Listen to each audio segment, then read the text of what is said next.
इंदौर के चोरल गांव में तेंदुए ने 7 साल की बच्ची पर हमला कर दिया, जिससे बच्ची की मौत हो गई।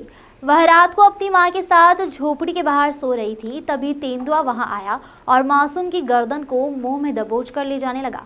बच्ची की चीखने की आवाज पर परिवार के लोगों की नींद खुली।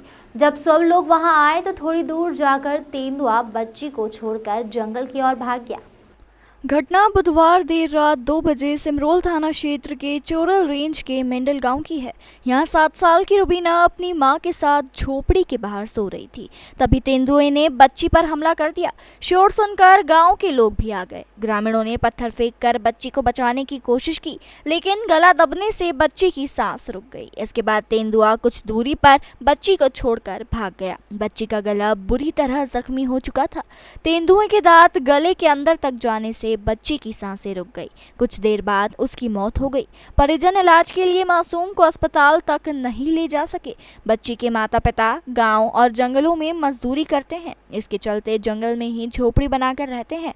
उनको रहने के लिए सरकार ने पट्टा दिया है। ये घटना रात्रि के समय की है। लगभग 2 से 3 के बीच एक 2 परिवार हैं।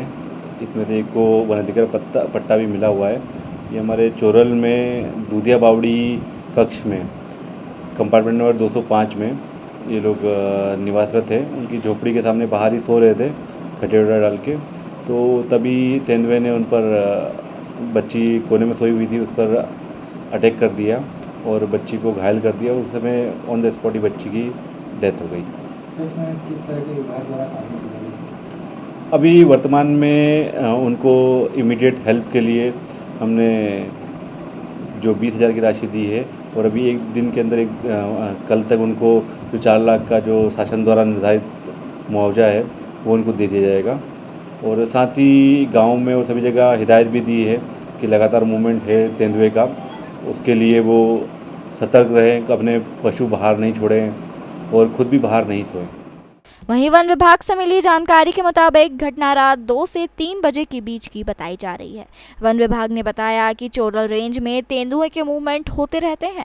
इसी दौरान कई बार हमले की घटनाएं सामने आती रही हैं। वन विभाग द्वारा तेंदुए के पगमार्ग से उसकी तलाश की जा रही है। सरकार की तरफ से अभी 20,000 रुपये मुआवजा दिया गया है। इसके बाद 4 लाख रुपए का मुआवजा भी पीड़ितों को दिया जाएगा।